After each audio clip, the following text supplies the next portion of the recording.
Hello. Jesus Christ. Weed, please. Calm down.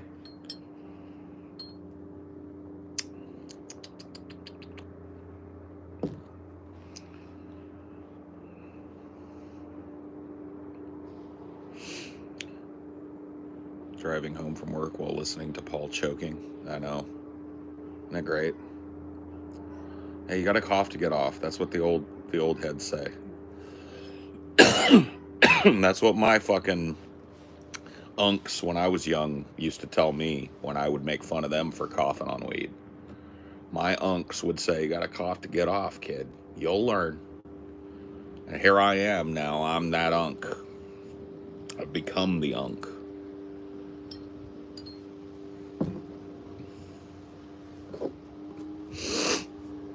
I am super unk.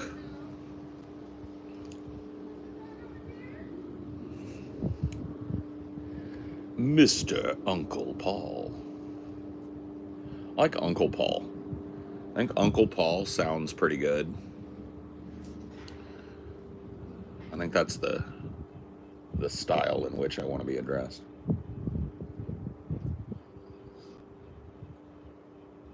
Oh.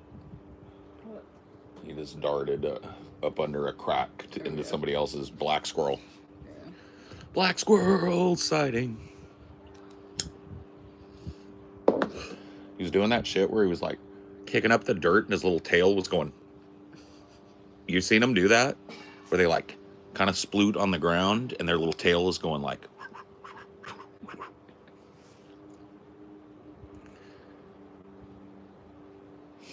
And then he scooted up underneath the chair or up underneath the fence over there. It's hot for them squirrels today. Yeah. They're gonna be hiding in the shade. Yeah. Well, they got plenty of that. Yeah. Wagwan. Wagwan, bossy.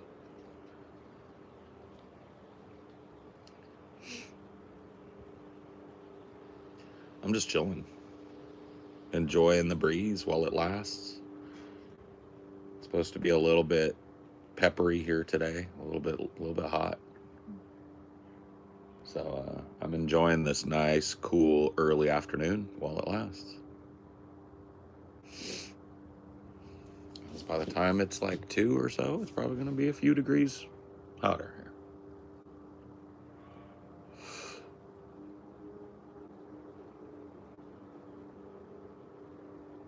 Plug what? I don't even understand how the fuck my plug talk. Pick him up in a space coupe. I don't let my plug walk. Skirt. New freak had to cut my other little bitch off. 50K out, you could book me for a plug walk. It's a heat warning in your area.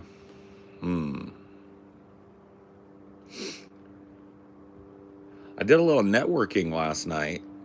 There's not many of you here that actually know who I am and what I do, but I did a little networking last night. It was kind of like, it was cool for me personally, because I got to meet and talk to somebody who, is a big deal, which is kind of nice. And I think we hit it off pretty well. I'm going to be Mr. fucking name dropper, but I think it's cool. I got to talk to David Jaffy last night, who is the producer, creator of Twisted Metal and God of War. I met the guy. He seems like a real chill cat. He's got a co-host and business partner on his podcast that seems like a real cool cat too. And so I am, gonna see if maybe we have a little collision. Because I know we got nerds in the audience. I know our audience has played the fuck out of Twisted Metal. I know they played the fuck out of God of War. And Jaffy seems like the type of dude that can like roll with that punch. So I'm in the process of maybe booking a little fucking cross-pollination with him, which would be nice, It's been a while. Does he know of DFF? Well, he does now. He does now. Yeah, no, he and I met. He's just kind of starting off trying to individuate with his podcast, because like he was part of the LolCow Live network. I guess it's a whole ass network now. It's 24/7. There's always a LolCow show on now, which is crazy. He was one of those. Tech Talk, I think. And he did something. I didn't even really understand the transgression, but whatever. He did something, and Keemstar fired him, right? And so now he and his co-host are kind of off on their own. And their numbers, well, they're not what they were when they were on the LolCow network. And so when he found out that I was a podcaster and I was making an okay living, and he wanted to pick my brain, and we ended up, just kind of like having a real chill fucking conversation where, everybody, myself included, seemed amenable to the idea of us doing a little guest spot, you know what I mean? I go on theirs, they come on ours, something like that. And, yeah. Kind of fucking cool.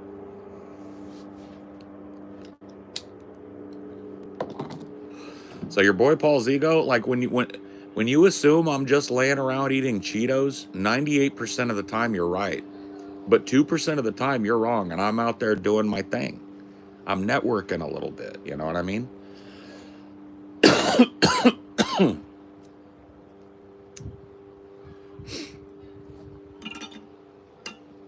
Wrong one. But yeah, that's really cool, right? Yeah, I wouldn't even, I'm not even really the dude. I'm not out like trying to scalp guests for the show. But after talking to the guy and his co-host for about an hour, just bantering and stuff, I was like, this guy would roll with the punches on our show immediately. It would be immediately a comfortable place for him, which is hard to say for most people.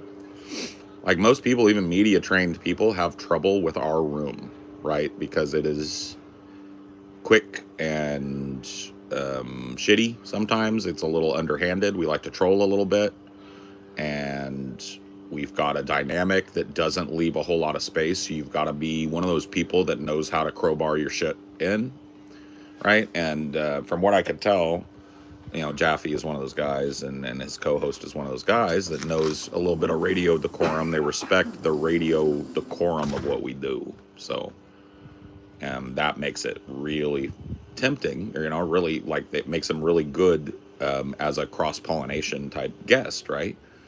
A little bit of our audience gets to meet him, a little bit of his audience gets to meet us, and that's always a good thing. It's just not something that we do lightheartedly or often.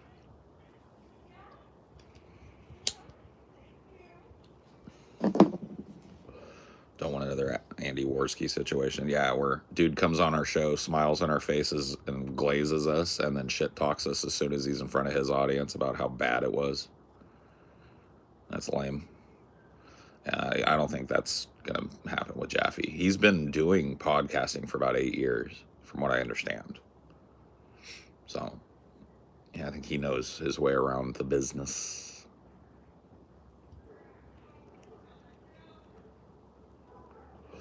I just thought that was cool, though. A little networking action,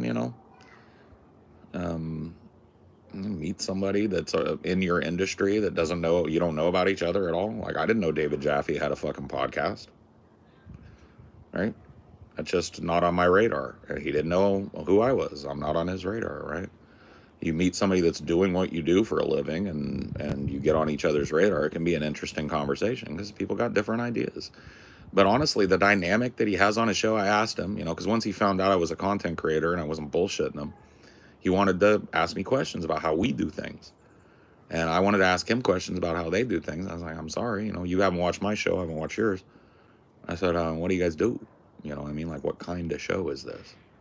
Oh, a little bit of news, a little bit of personal interest stuff, biographies of interesting people, historical things, a lot of banter. And I was like, fuck, you guys make the same show we make. You know what I mean? Basically.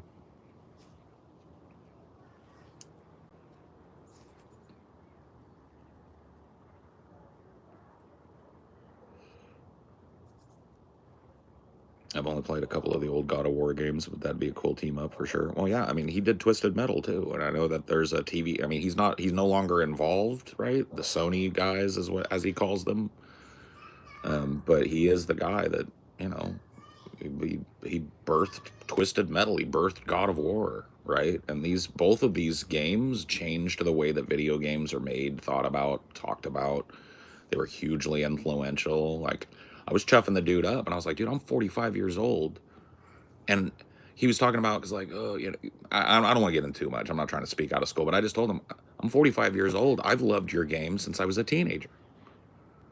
I was a teenager when Twisted Metal came out, and me and my teenage fucking pothead friends used to sit around and blow each other up, right? I played the motorcycle guy because he was the weakest, but he had the fucking most OP ult, and everybody got mad at me because I always picked him, right? I loved these games. Twisted Metal 1, 2, 3, fucking indelibly amazing games. And God of War changed the landscape. God of War is like these action spectacle third person fucking fighting games. Yeah, which is what they are. They're like fighting games with a full 3D range of movement, right? He basically like signed his name on that genre. Like he invented it in a way, right?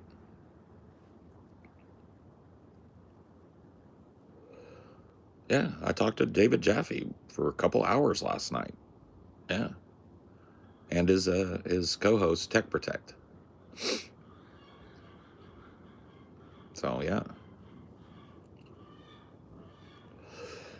Oh man, amazing soundtrack, amazing aesthetic, amazing gameplay innovations. Like it was a multiplayer game that worked split screen at a time where that was just kind of a novelty. Um, just really amazing games, right? And I'm not just trying to like pin those two games to him, right? And say that's all he's doing, but that you get the chance to talk to David Jaffe, pick that brain a little bit about not just video games, but music, movies, art, politics, philosophy. You know, that seems like it'd make a pretty good fucking podcast to me. So, you know, I'm setting it up.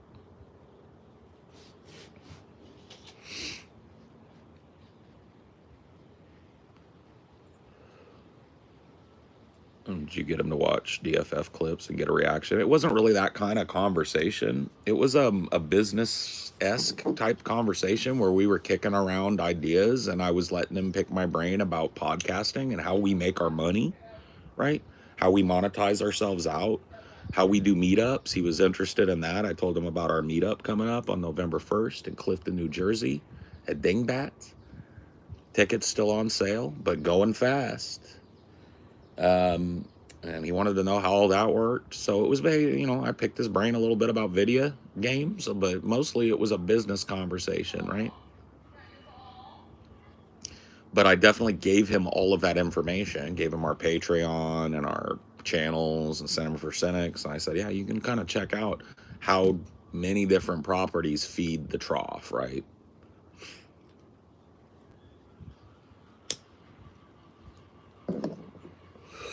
So he definitely, you know, is aware of the show and is probably going to take a look at it to see what the vibe is and see if he wants to, you know, he said he was super interested in coming on.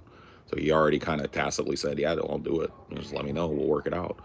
So I got to talk to the guys. I haven't run this by the guys. I don't think they're going to have a problem with it. I mean, we have pretty low guest count on the show because the people we have on tend to be pretty fucking interesting. I mean, our first guest was Uwe Boll, right?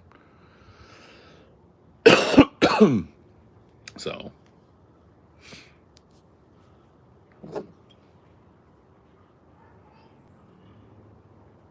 yeah. Well, I mean, I'd love to pick his brain about that. Yeah.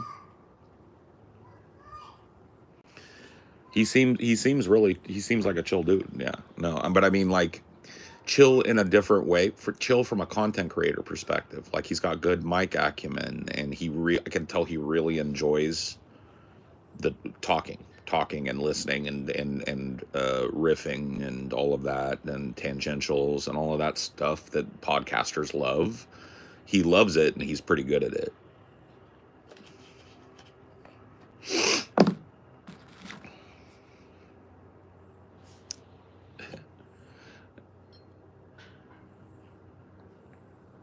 Hello, old man. Hello, young whippersnapper.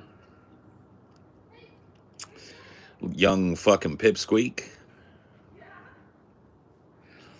As you are, so was I, as I am. so shall you be.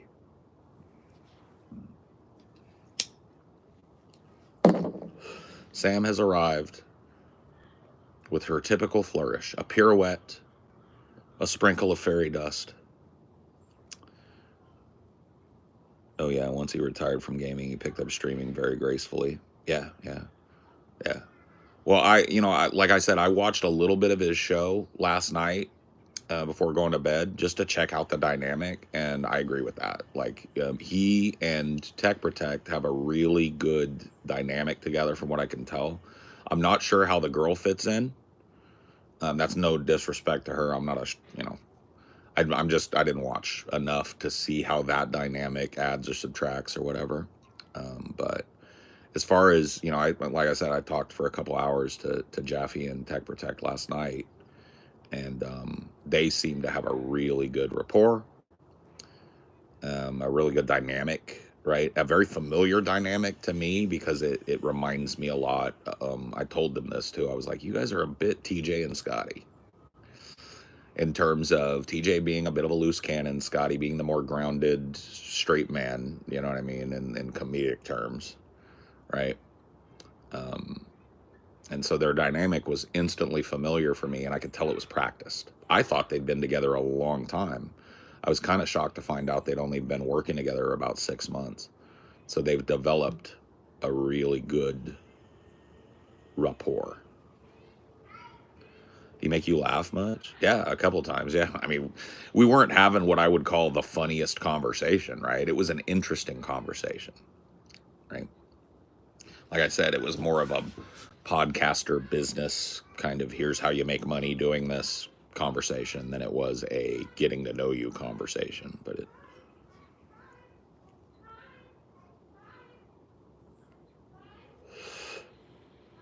completely random question that needed answered. Of course, what do you think? The U.S. Navy SEALs are cool? Yeah, you're done.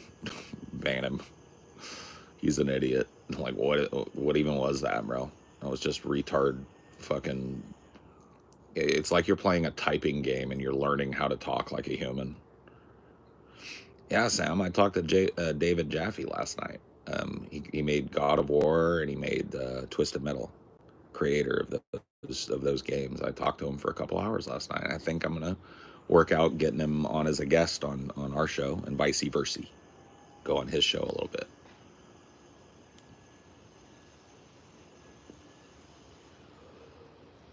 I have dyslexia, but some of these people don't even try. Yeah, it's true. Some of them don't try. Some of them can't try, bro. I'm going to be dead ass honest with you. What happened to Paul? I'm right here. Hello.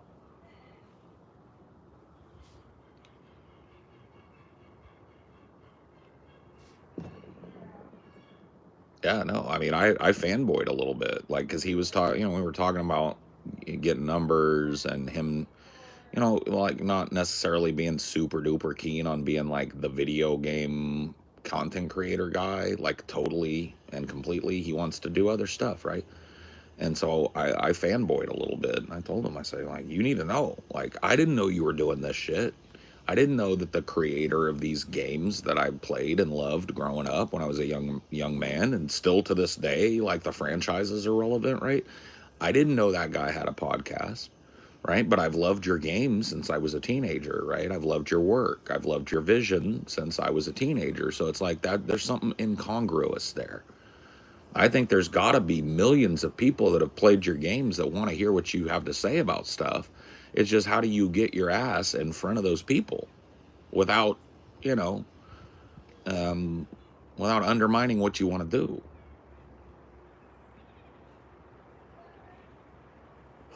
Once they reached out to me, we're in a Discord community that together by happenstance, and we ended up just having a very naturally progressive conversation last night that started with just arguing politics and stuff, and ended with us talking podcasting for a good hour and a half, 2 hours, and seems like a real fucking cool cat to me. But it just made no sense to me. he said some shit that blew, because like they were in the Discord call, right? He and his co-host on their podcasting set, which is pretty cool, comfy looking, you know, professional looking. And he said some shit offhand. I don't know if you guys know who this is. Review Tech USA, or Rich, I guess is his first name he goes by. Um, he used to have a big like technology review channel, like unboxing and video game news and stuff. And then he started dipping into drama and shit. And now he does these horrible streams where he sits there. He's like, I'm not trying to hate because I'm a big fat fuck too, but like his whole gimmick is he takes his fucking shirt off and his big sweaty tits are sitting there, and he begs for money, and he probably makes like $200-300 a stream or some shit. You know what I mean? Max on donos and everything.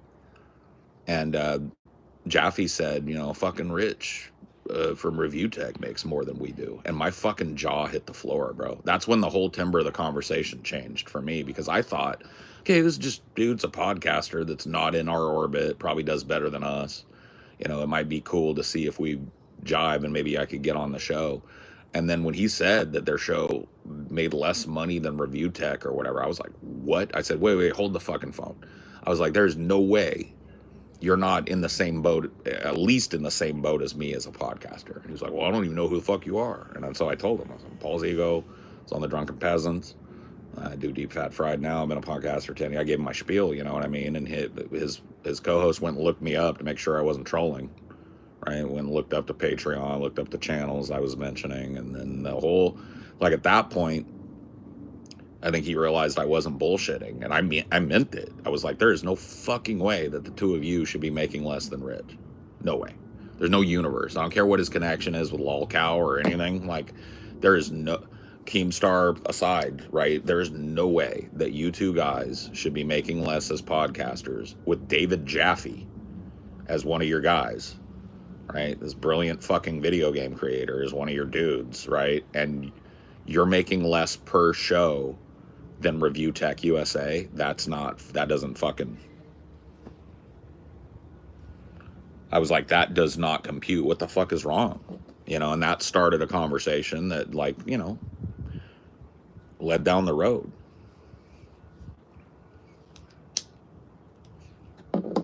I'm not helping him out. I don't want to put it that way. I'm not trying to little bro. I'm just talking about it because I thought it was really cool to have a conversation with a guy that was, you know, I played his fucking games my whole life, right?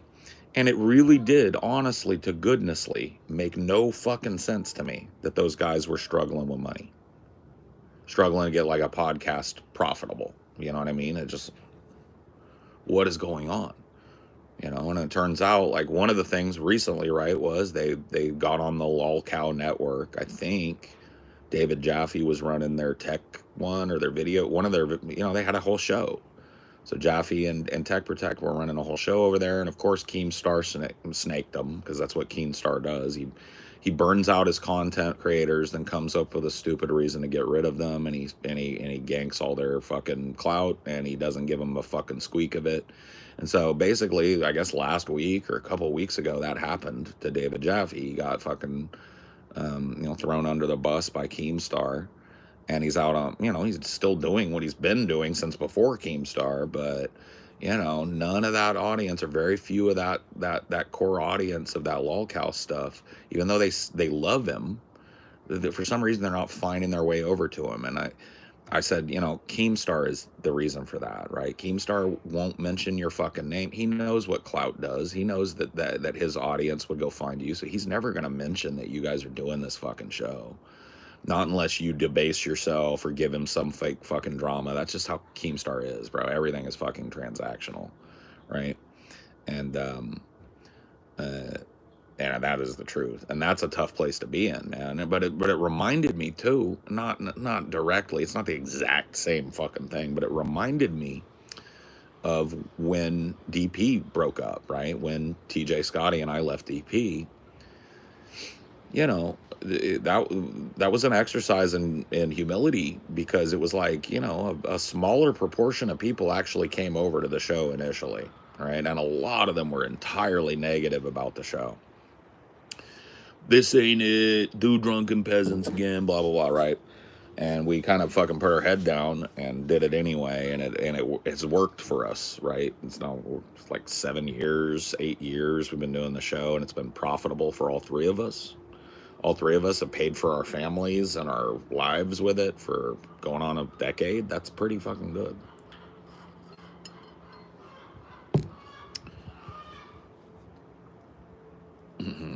How did you even meet him? Just randomly? Yeah, well, I've been networking a little bit because it bugs me that we've been like, when I say we, I mean Pessimist Productions, right? We've been doing this for so long, and we know all these fucking people that are big. We've done content with them, but nobody knows where we are. We're kind of on an island. Nobody knows what we're doing, right? We've got a nice big audience that's more than happy to engage with the content and support it, that understands the underpinning idea that YouTube isn't going to pay us, so you have to, right? But we're not reaching outside of that pond that is our audience, right? And it bothers me. It does. It bothers me that, but we're also not clout sharks. We're not doing what the people that I'm talking about do in terms of networking and stuff. And I'm like, well, there's ways to network without clout sharking.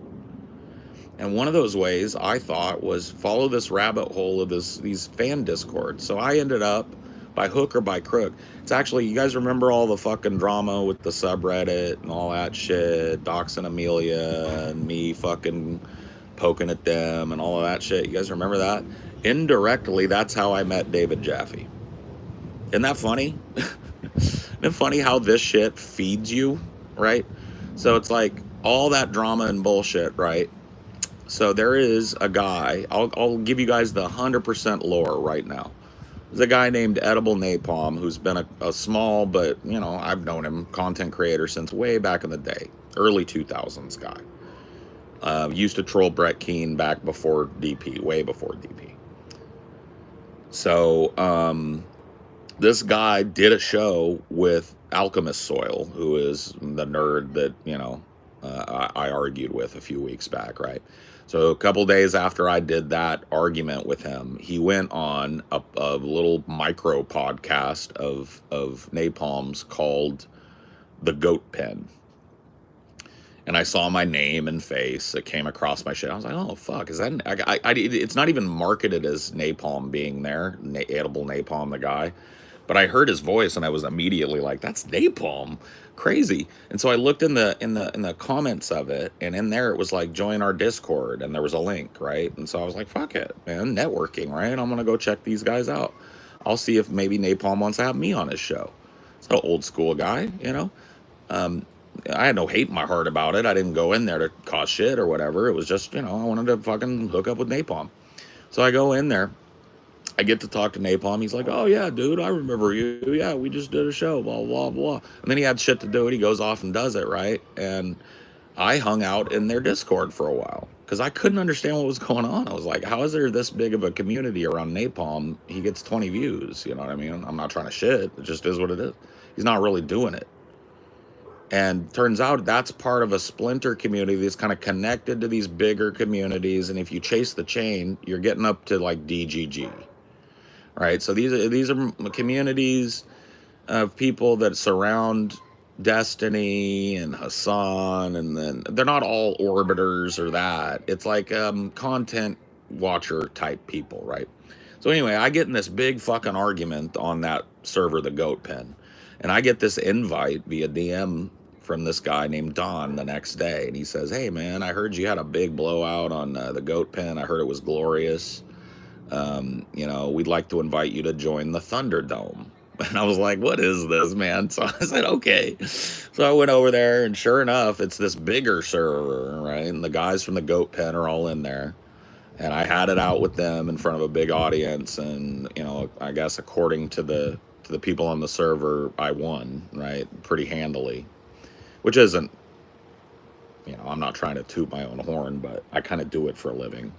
Nobody knew that though. But that's how I ended up in the Thunderdome, which is somewhat connected to Jaffy's server and streams. And so it was by absolute happenstance, and I never would have met David Jaffy, never would have been even invited into this community had it not been for Alchemist Soil. So thanks, Alchemist Soil. That, you know, it was cool to get to talk to David Jaffy, and I don't think you meant to, but thanks for the intro.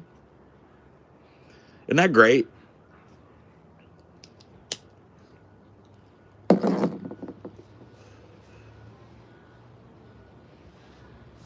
Oh, I'm out of the loop too, Sam. That's why I said I followed a rabbit hole. That's exactly what he said. He said, "Hey, Paul, I heard you had a fucking blowout." He's a New York guy, Don, the guy that runs the Thunderdome. "Hey, Paul, I heard you had a blowout over on the fucking goat pen. I heard it was glorious. I want to invite you to join the Thunderdome." And I was like, what is this? Isn't it funny, the butterfly effect, though? It's like these dudes troll me, dox my wife, just fucking ape shit, right? And me choosing to poke the bear with them and engage with them leads me down this butterfly effect rabbit hole. And now I'm talking to a dude who made a bunch of cool video games that I was made. You know, when I was a kid, he made a bunch of them, and he seems like a chill guy, and we're probably going to be on each other's shows, and it's literally 100% thanks to Alchemist Soil. Isn't that awesome? Never would have happened. Never would have happened without Alchemist Soil. It couldn't have been done without him.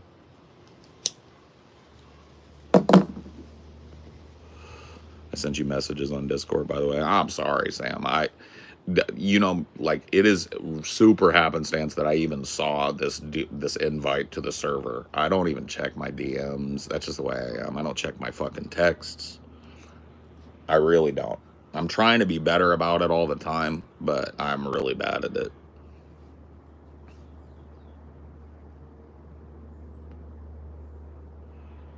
It's such an unpredictable. Oh yeah, you couldn't predict it if you were a psychic. It's literally the butterfly effect. But that's how shit works in the content world. What you do reaches outside of itself, right? And you have to know where to be and how to pick up on it. But that type of shit it's not the first time that I've engaged in something that I thought was just a waste of time or just funsies that ended up getting me. I mean, that's how I got on Drunken Peasants, right? So this is not the first time in my content creator career, or whatever you want to call it, where a seemingly random event has led directly to me meeting somebody or getting an opportunity or something happening with our show that's good, right? So there's Taoism in this. Like water, you did not fight it. You went with the water, and now you know David Jaffy. That's amazing. No, that's absolutely the case. You're right. Ray, you're right. The Tao was there the whole time, right? And that's exactly the point. There's no way I could have purposefully counter-milked Alchemist Soil thinking it would lead me to David Jaffy. That's just an absurd thing, right? But that's how it worked. That's exactly what happened, right? Yeah, you're part of the chain, yeah. Let's just put it in focus. And I'm not saying this is like a hugest thing. It's just a cool thing that I don't think I'd ever get a chance to talk to a guy like that, right? Let alone have him on our show, go on his show maybe, right? That seems like a real possibility. And, I wouldn't have gotten to do that if it wasn't for Alchemist Soil. And you, right? If you and I don't decide to have an argument with Alchemist Soil, I don't decide to throw you some super chats and some buzz for your channel, right? We talked about that. It's like, I don't want to do it on one of my channels because it's not going to do anything for me. Let's do it for you, right? So you very graciously host, right? You go through all that fucking bullshit. But yeah, you're part of this butterfly effect. If you hadn't done that, Alchemist Soil and I never would have clashed. I never would have found it interesting enough to keep engaging in that community. I never would have ended up on the goat pen if Alchemist Soil hadn't been so high off of that first argument with me that he went on it, right? So you see what I mean? All of these little fucking micro Leaps. All of these little events that everybody, you know, from the outside looking in, they'd go, hey, Paul's ego, it's pointless for you to engage with these trolls. It's pointless for you to argue with alchemist soil. It's pointless for you to do this. Well, I just, you know, I'll just give you a fucking real life example of how it isn't. There's no way I end up talking to David Jaffy without alchemist soil. He doesn't know David Jaffy. He can't get him. But he unknowingly introduced me to him. Isn't that beautiful?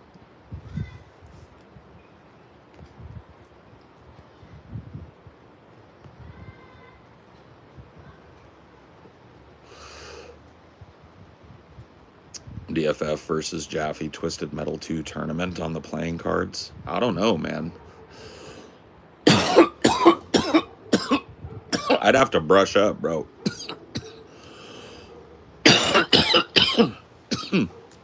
It's been a hot minute since I played Twisted Metal. And I have a feeling David Jaffy's probably pretty fucking good at Twisted Metal. But yeah, I mean, I'd let him whoop my ass at Twisted Metal. As long as I get to pick the skull guy, the fucking motorcycle guy. That's my guy. The only other one that I'll play with is the dude that is like strapped in and he's got two giant wheels. The guy that's like crucified. And he's just like a man with two giant wheels. I'll play him or I'll play the skull guy. Ghost Rider or whatever his name was. Those are the only two. I'm not going to pick Sweet Tooth. I don't care to play Sweet Tooth. Okay? I think Sweet Tooth is the pussy pick. Series is basically dead. There's a whole TV show about it now. There's going to be Twisted Metal bumper cars at Comic-Con. I was just looking it up. So no. Twisted Metal is a TV series. There are more games being worked on by Sony. Sony now owns Twisted Metal. David Jaffy doesn't, as far as I understand, own a piece. Maybe he's still got a piece of it, but he's not designing the games anymore. Mr. Grimm, that was his name. Yeah. Mr. Grimm. That's my guy. Yeah, I remember you from Iraq. You were a Black Hawk pilot. How's it going? Hoorah, brother. Yeah. Doing fine. You know what I mean? Interestingly enough, I don't know which tour you met me on, but yeah, dude, man, we took an RPG and I had to set it down like in the middle of Mogadishu. There's a movie about it. It's called Black Hawk Down. I don't know if I'm not trying to flex or whatever, but you should probably check that out. Yeah, we took an RPG shot right over Mogadishu and had to set it down right in the middle of it and fire our way out, like room to room, you know. So pretty fucking crazy, bro. But yeah, hoorah, brother. Good to see you're doing good too. Give them hell.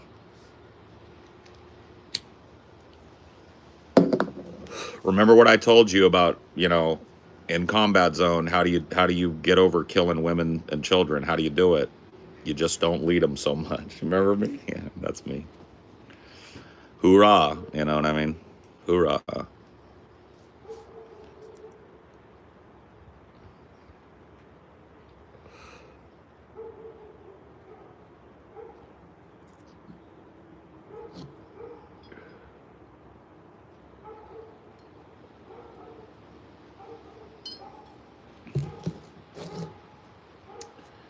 Some folks are born, made to wave the flag. Ooh, the red, white, and blue. Dong, dong. But then the band waves hail to the chief. Ooh, they point the cannon at you. It ain't me. It ain't me.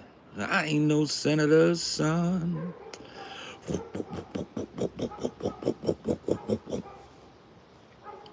Bow-down, bow-down, bow-down, bow-down, bow-down.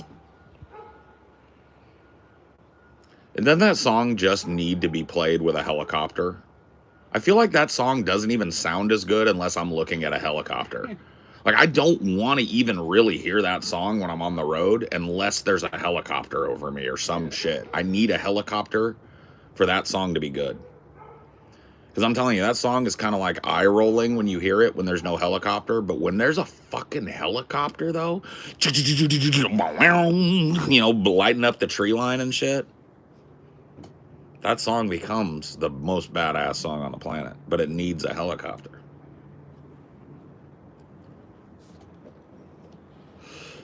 I ain't no fortunate one.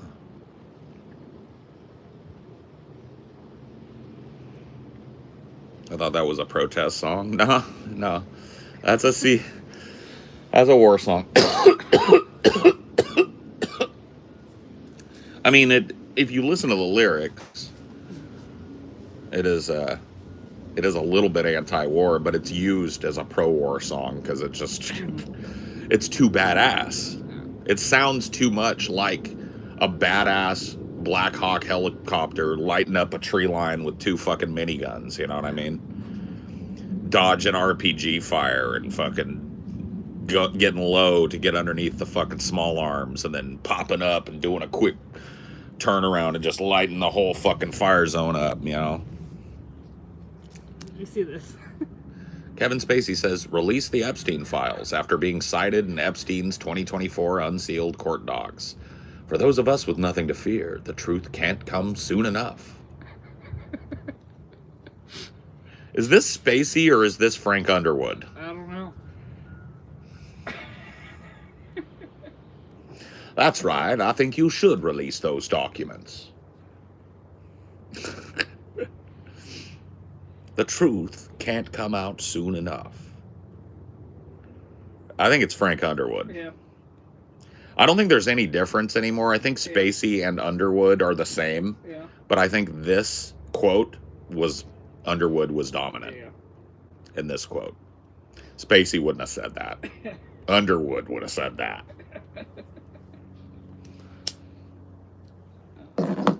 Just fucking chaos still.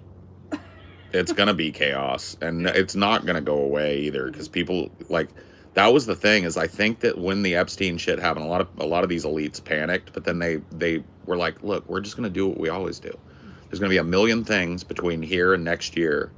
And by this time next year, after Trump wins or loses or whatever, all that's over, they're not going to give a fuck about this Epstein shit no more. Wrong. Pumped it up too much. Yep. He ran on it. It was one of his big things. It's one of the things that got a lot of people thinking, like, I want to vote for Trump, even if I don't agree with him, because he seems like he's outside this dirty political process. Well, he is the dirty political process. And they're finding it out. Do you think it's going to be a bloodbath in the midterms? Yes. Yeah, I think it is. I don't know if it's going to be like a big Democratic sweep or nothing, but I think it's going to be... I think there's going to be some people unseated that have been seated for a long time. If they don't come up with some way to pretend they released the Epstein files while releasing nothing. That's what I think they're going to do. I think we're going to get some limited, heavy redacted thing, and the only names on it that'll be unredacted will be Democratic operatives. And I don't think that's going to stop it at all. I think that's just going to fan the flames, because it's going to be obvious at that point what he's doing. He's taking off Donald Trump. He's taking off Steny Hoyer. He's taking off all these Republican operatives. And he's just showing the Clinton and this, that, right? Taco. Yeah, Taco really works on Trump, too. He hates it.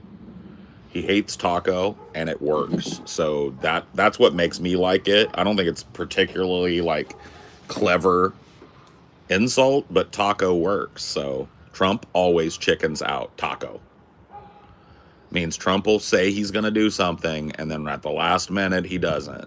I'm going to put a 50% tariff on Brazil, and when it comes time to sign it and put it into effect, all right, we'll keep it at 12. Taco. We're going to fucking bomb the shit out of Iran, and when it comes time to do it, all right, we'll back off because people don't seem to like that. Taco.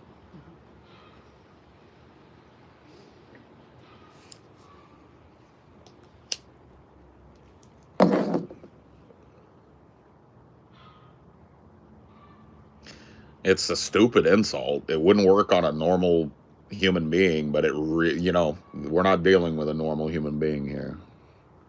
We're dealing with a taco. An orange taco. There's butterflies up in those trees, baby. It reminds me of the Pismo monarchs. They're not monarchs, all of them up there, but they're just. I keep seeing these beautiful little white butterflies, and then a monarch will come through, and I'm like, this is. They love these trees. These old growth trees is where they want to sit on the bark, and they are just beautiful. They're everywhere. There's as I'm talking, monarch flies in. I mean, there he goes. Look at how beautiful. See him? Yep. How beautiful they are. And they're just, they love these trees out here. They want to be on that bark where it's cool, and they want to feed on that nectar that's all nice and the tender little shoots and stuff. That's what they're eating.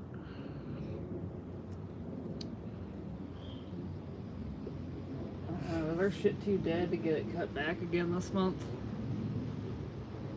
I mean, it's pretty dead to me. yeah, it does.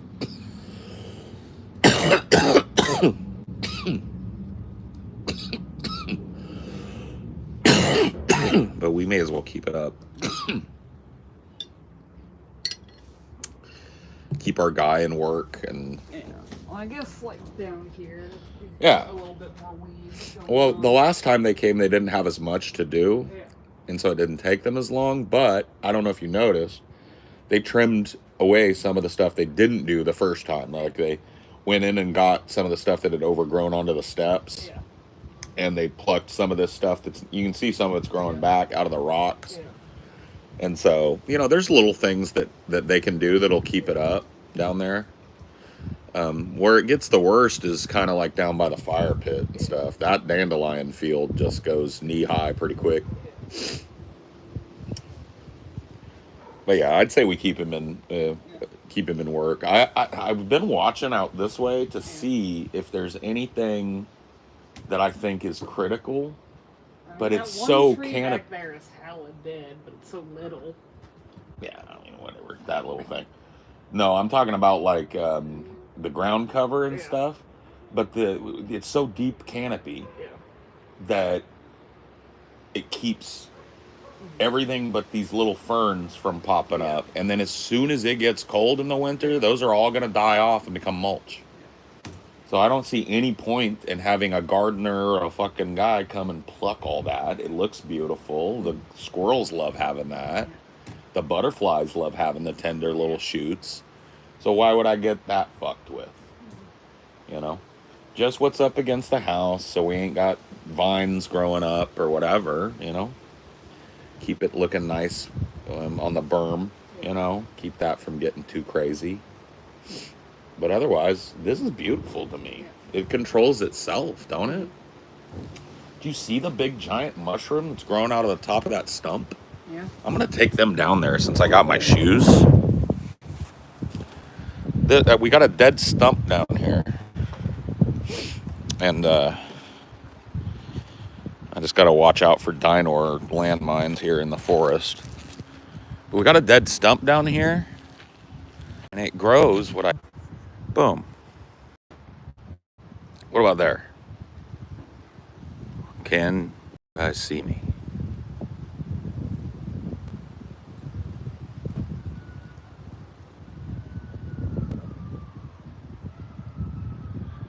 Are we live?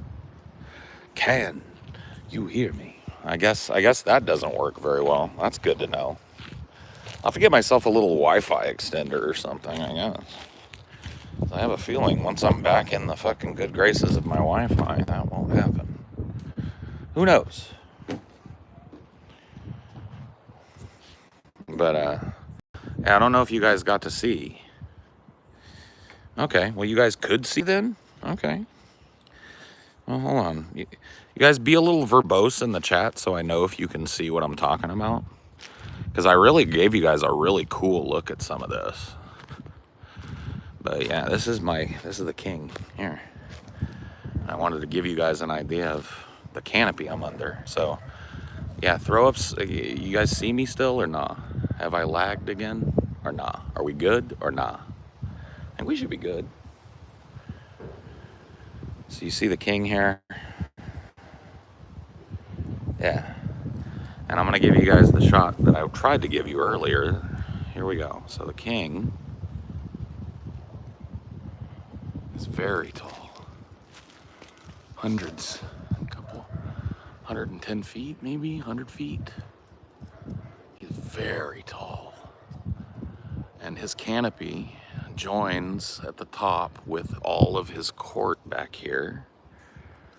The Duke and the Duchess and the, Viscount and his ladies over here. And then there's my porch where you guys see me sitting all day. And here, I'll show you guys this too. Got a lot of this like beautiful ground cover stuff.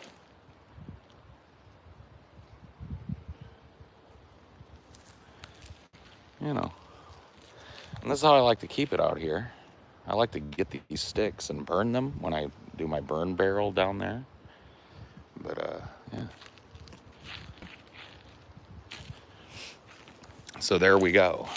At least I got to take you guys out in the yard. It's such a nice day that, I just wanted to do that for you. I kind of wanted to walk out there myself anyway. Kick around a little bit. Check out the squirrel zone. Dinor's crazy squirrel zone. Come on, buddy. Wanna come out? I was just taking a walk. I was taking a walk through your kingdom. Wow.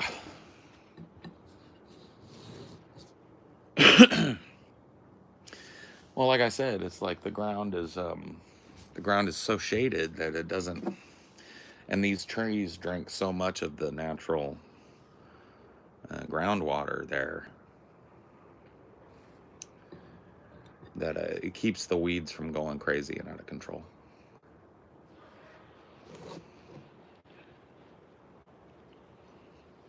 But the king is crazy. It's hard, I know I've got a good camera, but it was probably laggy. It might have been, I get a little far from my Wi-Fi. I'm out in the woods, bro, so I don't really get tons and tons of bars out here, so I kind of am Wi-Fi reliant. I get myself a little Wi-Fi extender, or maybe set it up to where it's closer to this end of the house, and it'd be fine.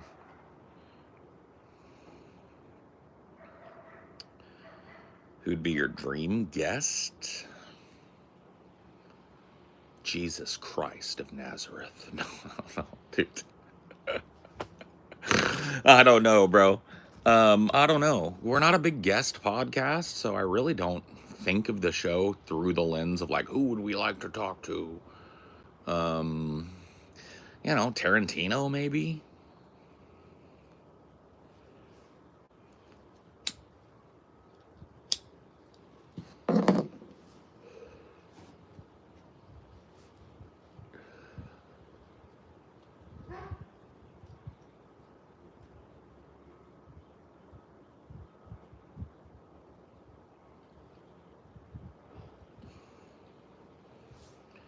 The Second Coming, live on DFM, bro. That would break us big.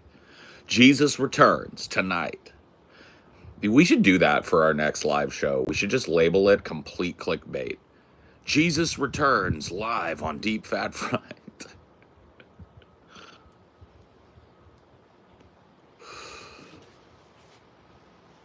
It's a slow chat day. Yeah, that's okay though. I'm fine with those types of things.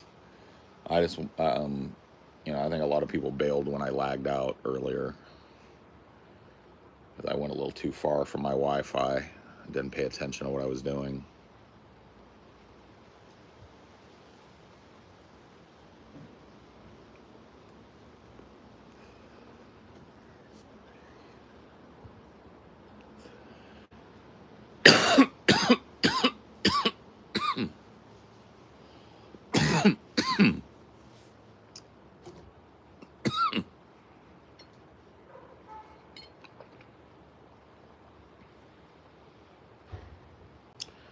Would TJ be able to pull off a Jesus with a wig and costume? Oh, yeah. Scotty would be better, though. Scotty would be I mean, you guys are crazy. Scotty already kind of looks like Jesus. Just put him in a fucking, like, the Jesus robe that's only on one shoulder, droopy sleeves, white with sandals. Boom, you're done. Let his hair down. Scotty's already Jesus. You guys are thinking the wrong way. TJ just went shamefaced. TJ just went full lesbian TJ. It can't be him. I went full lesbian fucking bearded lady from AHS Freak Show Paul. It can't be me. It has to be Scotty.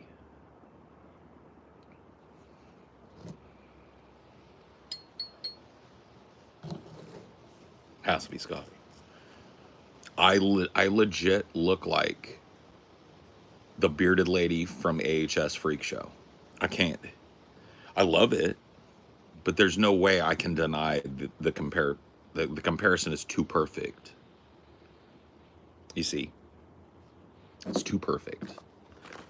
It's too much.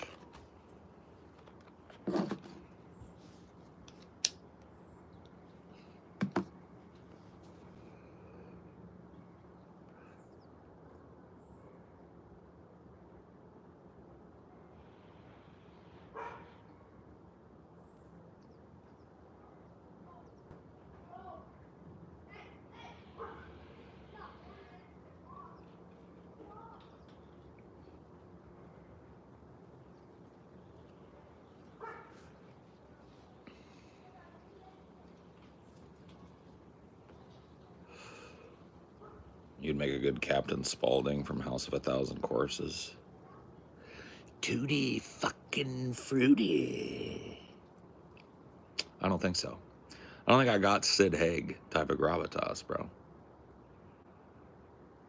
I'm too goofy. Sid Haig was goofy, but he was goofy with an edge. I'm a big old teddy bear, man. Honestly. I'm a marshmallow, okay? I don't know if that's right for me. Yeah, he was he was scary for real. Not me. I'm not scary. That's sweet.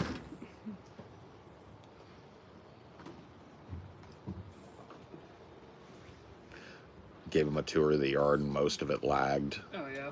To the point where nobody could see any of it. But I was able to show him the king. Well, it's because you're probably on Wi-Fi, and then it was trying to stay on It was Wi-Fi. trying to switch, and it's finding our lovely 2 bars of non-5G. But no, I was able to show him, like, stand at the base of the king there and show him how tall he is. Like, pointed up. He's fucking huge.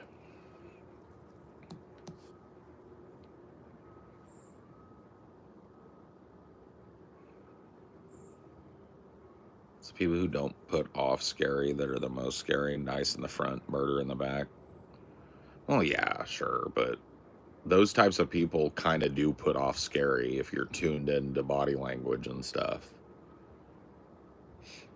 Those types of people are very rarely just like really openly gregarious people that are well liked. No, I said rarely. I didn't say never. You guys, like, Gacy is the perfect example of that, right? Gacy was everybody's favorite neighbor. He was involved in the local Democratic Party. He was a local business luminary and involved in the business end of that type of thing locally. Everybody knew him. Everybody loved him in the neighborhood through these big barbecues, dressed up as a clown, right? Ran businesses that gave, young kids jobs in the neighborhood. He was by every visible and visual measure the perfect fucking guy, not predatory, not deadly. But of course he was, steady burying young men under his house, right? So that exists in the world, and you should be wary that it does, but that is rare. It is rare for one of these people that has that kind of intent to be able to hide it behind that much of a fucking public facade, right? The fact that Gacy pretty much operated with impunity until he was caught is kind of wild, Yeah, member of the church.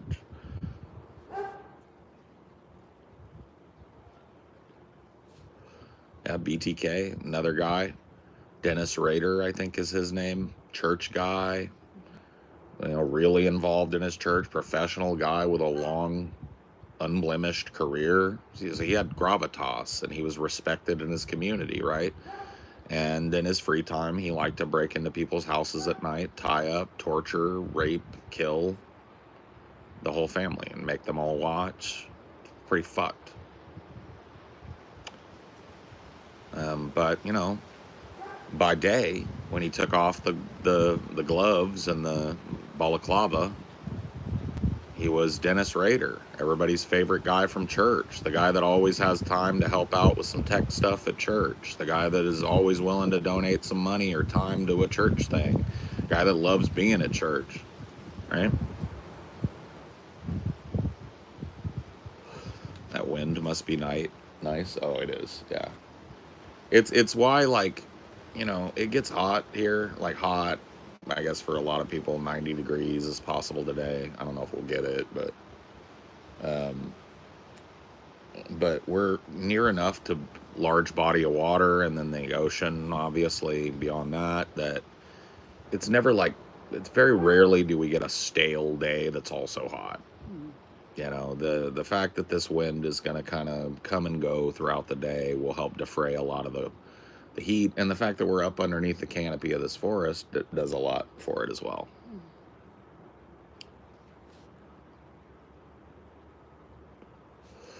But yeah, you can't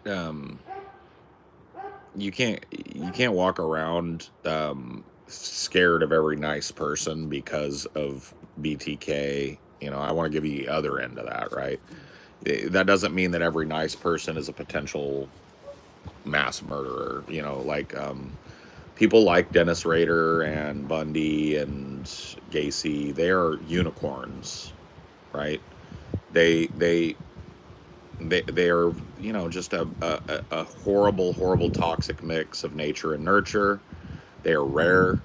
The ability for people that are that sick to operate with impunity is super rare. The ability for them to keep that facade and it just doesn't slip, super duper rare.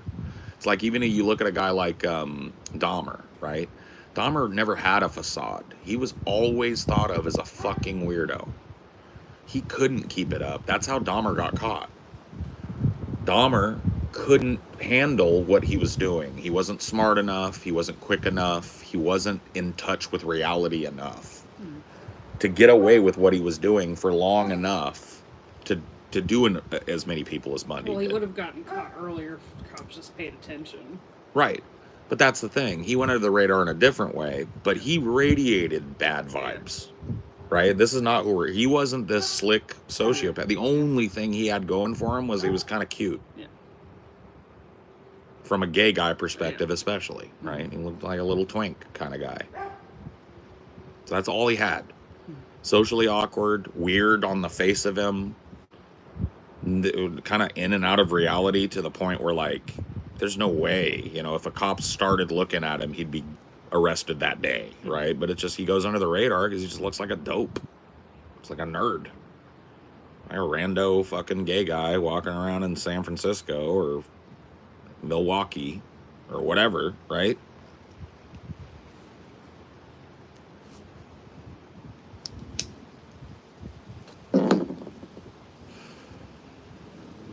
Charisma and social intelligence is, yeah. But like I said, those types of dudes are unicorns, right? You're Bundy.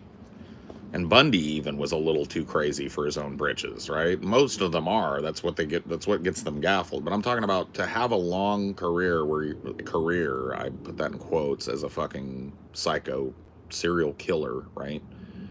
You've got to have a certain combination of physicality and absolute psychopathy, but enough control to maintain an absolutely perfect and unblemished facade as a really nice guy, because that's how you lure people to you, right? You can't, it's like Dahmer, he took advantage of the fact that at the time he was doing his crimes, the gay community was closeted, forced. into the closet, forced into these little neighborhood bars that were only nominally gay bars, right? And they were kind of like put away from society. Like, hey, you're a fag, you go over here to this bar. And Dahmer unknowingly took advantage of that societal trope at the time to like look away from fags. Don't pay attention to the fag bar, right? And that's where he operated. That's why he wasn't on anybody's fucking radar that mattered. And he was also targeting a lot of minorities too. Yeah. He was targeting a lot of people that were under the same pressures that he was as a gay man, being ridiculed, being othered, being weird. And so it was probably a little more likely for people to tolerate a little bit of weird energy coming off of a guy because they were trying to make a space where it was okay to be gay at a time where it was not okay to be gay. And so that kind of bigotry is what really allowed Dahmer to get away with like, I think the cops murders he did. in his house, and they were just like, "Oh, this is just weird gay shit." And Yeah. So it's like, you know what I mean? You really start looking at these guys, how they are and what they are and how they operated in the world and by what rules. And you find that, like, the guy that we started talking about at the top of this, the really slick psychopath that's got it just together enough that the face of him is business and loving neighbor and loving father and this, that, and the other thing, right? That is a unicorn. It almost doesn't exist, right? There are people out there that'll kill you for $5 pair of flip-flops, right? But they're not going to get away with it for long. They're not going to kill millions of people or thousands or hundreds or dozens or even 10 people for their flip-flops, right? They're going to get gaffled because they're crazy. They're not thinking about getting caught. They don't care if they get caught in a lot of cases, right?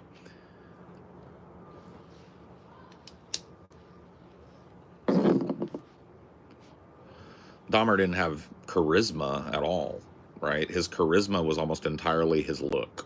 And it wasn't like he was the hottest dude ever. I'm not even trying to overstate Dahmer, right? Dahmer was just a kind of good-looking guy that if you talked to him was real shy, real weird, had like real offbeat, kind of asocial style about him, right? From everything that's been written about him, that's what we know. Like, one of the things that really blew my mind wide open on Dahmer was when I first met TJ, he and I were kind of exchanging books, and he let me borrow his copy of My Friend Dahmer, which is a graphic novel written by a guy that went to high school with Dahmer, who was, friends with Dahmer. A guy named Durf is what he goes by. I think it's Fred Backdurf is his name. And, or that's the name he goes by. I don't know what his real fucking name is. But anyway, the novel talks about Dahmer before he was committing his crimes, when he was a high school kid, and he was just absolutely a pariah at the school, right? And the guy that wrote the novel, the graphic novel, kind of adopted Dahmer into his little group of semi-misfits, and they'd make fun of him, but they let him hang around. They would put ideas in his head, like, you should go pretend to have a seizure in Mrs. So-and-so's class, and he'd do it. And it would be the buzz of the school that, Jeffrey Dahmer had done this crazy shit that nobody, it was like he didn't care, right? Of course, Dahmer, on the inside of him, right, if we could mind read him a little bit, desperately wanted to fit in. And for him, the attention, positive, negative, at his expense or not, was what he wanted, right? Because he desperately wanted to feel like he had friends and that he was okay and that, and all these things that were going through his mind weren't reflected in him. He wanted to have that, right? And really what he did was put a big target on himself, is like, I'm a weird guy that's got weird shit going on, right? But he did it in the name of that negative attention, that kind of attention-seeking, pick-me kind of behavior, because he wasn't able to sit down and have a conversation about girls or video games or comic books or movies, right? He just wasn't that guy. He lived in a fantasy world of his own making, And what he did was very secretive, and it wasn't something he could like brag about or share with his friends. And so, he was socially maladapted to be what he was, which is ultimately a serial killer, right? He was very socially maladapted for that. He was not your typical fucking predatory serial killer that's super prolific, right? He was never going to be a guy that killed 20 people and got away with it for that long, right? He was always going to get caught, because not getting caught was secondary to the fantasy world he was living in. He was too sick and too socially inept to maintain a facade that would have allowed him to get away with his crimes, right? He was too stuck out like a sore thumb, right? He put off bad juju, bad energy. People would fucking whisper about him behind his back, and his neighbors felt and smelled stink coming out of his apartment and started reporting it, and that's how he got caught, right? That's it. Just too dumb to get rid of the bodies, because one of his particular things was, what Dahmer needed was to be independently wealthy. If Dahmer was independently wealthy and had access to a property where he could, because one of the things he wanted to do was, after he murdered the men that he murdered, he wanted to keep them with him in some way. That's why he ate them. He wasn't a cannibal because he had some fetish about eating men. He was a cannibal because he could not let go of these corpses after they started to stink and they couldn't be used for his pleasure and fantasy that he was having with them, right? His ultimate fantasy was to have a mannequin that was a real man that he could pose and make it do whatever he wanted. And so he wasn't trying to kill them necessarily. He was trying to zombify them. And when he would kill them by incidental, trying to zombify them, he wasn't able to let go of them. He would keep them until they started rotting, and then he would put them in a barrel and let them rot in a barrel, and that smell was in this tiny little shithole apartment, right? If he was a rich guy, independently wealthy, had a business that was his front, he would have had a place where he could have taken these bodies that would have been beneath suspicion for a long time, right? But the fact that he was cooking these bodies out in a tiny little apartment building with 100 other apartments in it is what got him caught, right? And he was too inept and too broke and too on the ragged edge of fucking just being on the street to do it any other way. Sounds like he did not want to be alone. He didn't want to be left. It wasn't about being alone. It was about having somebody come into your life and leave you, right? And he felt that way about his parents. His parents abandoned him. And this is just not even at issue. His parents were married. They got a divorce right around the time he started being sick and needed his parents' guidance. His father went off on his own to go get married to some other chick and started dating. His mom went off on her own to go get remarried. And the house they all lived in together just became like where they stashed Jeffrey. So, I'm not pointing exactly the gun of why did Jeffrey turn out the way he is at his parents, but I'm just saying it becomes less mystifying why he was so terrifying of letting go of these people, why he was so terrified of letting go of these men after he killed them, because somebody leaving him behind after making a connection with him was his greatest fear. When his dad wrote that book, did he admit to that? No. So if you read Jeffrey Dahmer's father's book, which is out of print now, so good luck. If you read that book, which I did, he admits to not knowing what to do with his son, and he kind of paints it as, I fobbed him off on his mother because I didn't know what to do with him. But I don't remember there being a true and honest admission that they left Jeffrey in that house alone for like a whole summer.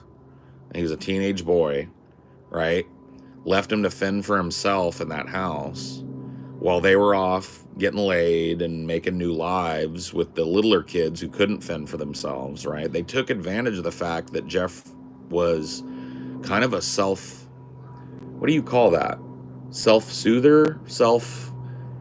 He was able to take make an egg and eat it, and he didn't need to be cleaned up after all the time. He's kind of autonomous, I guess, as a teenager, and so they felt like justified, I guess, by some twisted logic in leaving him alone at a time when he was getting real sick and his delusions were getting worse because puberty was fucking, settling in. And that's something that is a commonality across these guys, is that they usually start to offend or transgress around puberty. And so Jeffrey Dahmer's going absolutely insane. His parents have left and he doesn't know if they're ever coming back. And he's been abandoned by his friends from high school because they went all, they all went to college or went on and got jobs. None of them are around anymore. And he's just utterly and completely alone in a house full of memories from before his family broke up, and from when his father was around, and from when his mother loved him. And he's a teenager. That's, if there's any one incident that allowed Jeffrey Dahmer to go from sick teenager that probably could have got some help to infamous psycho killer, it was that. He wouldn't have been able to get away with his first killings if he did not have unrestricted access to that house out in the woods. If he wasn't all alone, if he wasn't able to go and procure himself alcohol and be drunk all the time and fucking figure out what his crimes would look like later, if he didn't have that moment of complete abandonment by everybody in his life, his teachers, his parents, his friends, right? He never would have become Jeffrey Dahmer. You would never know who he is because he never would have done what he did, in my estimation. He wouldn't have been able to get away with it. He wouldn't have been able to start it if he had one parent that cared enough about him to check on him, to find a place for him in their lives. But they didn't have that. They took advantage of the fact that he was such a quiet, self-reliant, that's the word I was looking for, thank you, Scott Free, quiet, self-reliant kid. They took advantage of him. And they abandoned him when he needed them the most. He was a self-reliant kid. He didn't need constant supervision and coddling. But when he did need those things, when he started to get sick, his parents were off fucking their new wife and husband, raising the other kids, and he was left in that dilapidated house filled with memories of people that told him they loved him, but ditched him.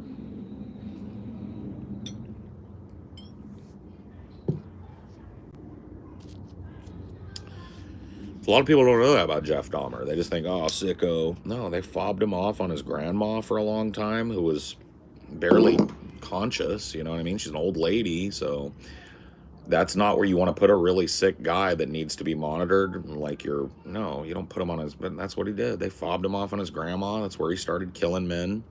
When that became unfeasible, that's when he moved and found the apartment and did what he did, right? Right? It was all about him slipping through the cracks that most people don't. It was all about Jeffrey not having a mom or a dad or a social service to step in. Not one teacher did a mandatory report on Jeff Dahmer coming to school stinking, coming to school looking disassociated, coming to school drunk. That's what I meant when I meant stinking. Stinking of alcohol, stinking of weed, stinking of this, that. Not one teacher, to my knowledge, filed any kind of report that went anywhere. He just slipped through every crack. And so you want to blame Jeffrey Dahmer for being a psycho, but if you're really looking at who to blame, you blame the society that made Jeffrey Dahmer, that put Jeffrey Dahmer in the position he was put in.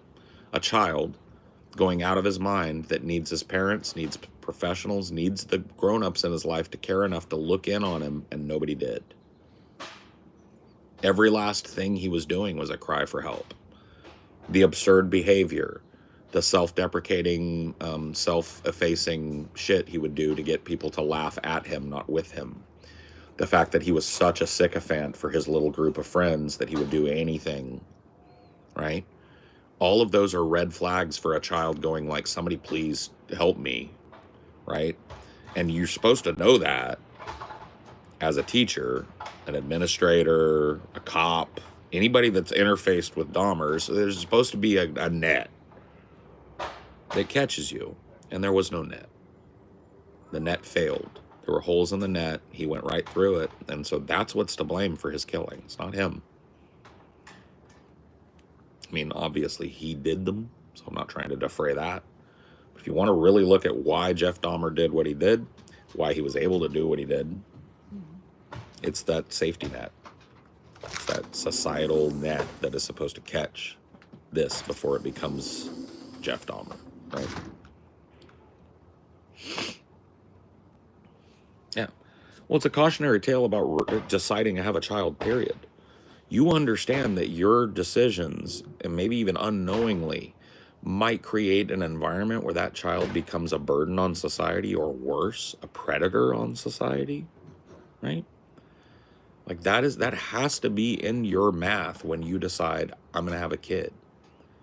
And in my opinion, right, the people that do that math and commit to saying like, yeah, well, my life to an extent is over. It's now about bringing up this child and doing it right. I think they raise bright kids that have a good future and a good chance of not ending up like Jeff Dahmer, right? But the people that have kids to mend a broken marriage, or have kids to because they just think they're supposed to or whatever, and then they end up not really wanting the kids, and the kids become like a secondary, third-rate concern in their lives. Yeah, they're around. Yeah, I feed them, but that's whatever else. That's that type of shit messes kids up, and it creates a burden on society, and it creates predators, right? And it feeds predators, children, right? Because when parents aren't watching, children get into things they're not supposed to, right? So this is a big thing. Nobody ever talks about it, because it oftentimes, like, I think from a guy like me, I don't have children, right? I would never come at a parent with this like I'm scolding them. In fact, I wouldn't even bother talking to a parent that I don't think is already doing that job, right? Like that's just the case. So anyway, I am going to go get some food in my belly, and then I'm going to go do some writing. Feel it. I got about 7 pages of scripting done yesterday, and it felt so good. But I've got about 10, 15 more to get done this week.